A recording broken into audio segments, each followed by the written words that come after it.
Praise the lord. యేసు రక్తమే జయము. మన రక్షకుడు మన విమోచకుడు అయిన యేసుక్రీస్తు పరిశుద్ధ నామములో అందరికీ వందనాలు. చిన్న ప్రార్థన ద్వారా ఉదయకాల వాక్యదానం చేసుకుందాము.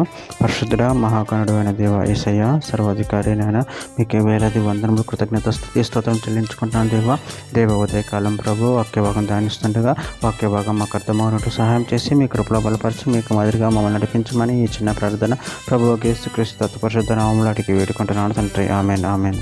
కీర్తనల గ్రంథం 133 అధ్యాయం 1వ వచనము. సహోదరులు ఐక్యత కలిగి నివసించుట ఎంత మేలు, ఎంత మనోహరము. ఆమె దేవుడి వాక్య భాగం దీవించునుగాక. ప్రభునందు ప్రియులారా, ఇక్కడ వాక్య భాగంలో గమనించినట్లయితే సహోదరులు ఐక్యత కలిగి నివసించుట ఎంత మేలు, ఎంత మనోహరము.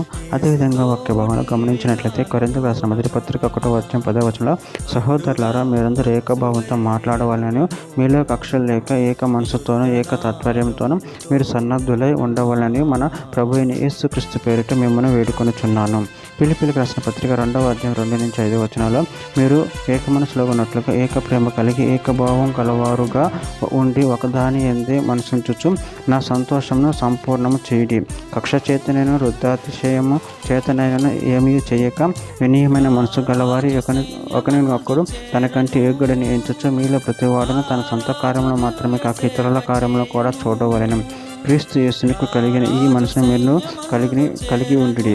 పేతురు రాసిన మొదటి పత్రిక 3వ అధ్యాయం 8వ వచనం. తుదకు మీరందరూ ఏక మనసుకులు ఒకరి సుఖ దుఃఖములు ఎందు ఒకరు పాల్పడి సహోదర ప్రేమ గలవారును కరుణా చిత్రులను వినయ మనసుకునే ఉండి. సామెతల గ్రంథం 15వ అధ్యాయం 7వ వచనం. భగవాని ఇంట క్రొవ్విన ఎద్దు మాంసం తినట కంటే ప్రేమ గల చోట ఆకుకూరల భోజనము తినట మేలు. మార్కు సువార్త 9వ అధ్యాయం 50వ వచనంలో ఉప్పు మంచిదే కానీ ఉప్పు నిస్సారమైన ఎడల దేని వలన మీరు దానికి సారము కలగచేతురు. మీలో మీరు ఉప్పు సారం గలవారై ఉండి ఒకరితో ఒకరు సమాధానముగా ఉండడని చెప్పినాం.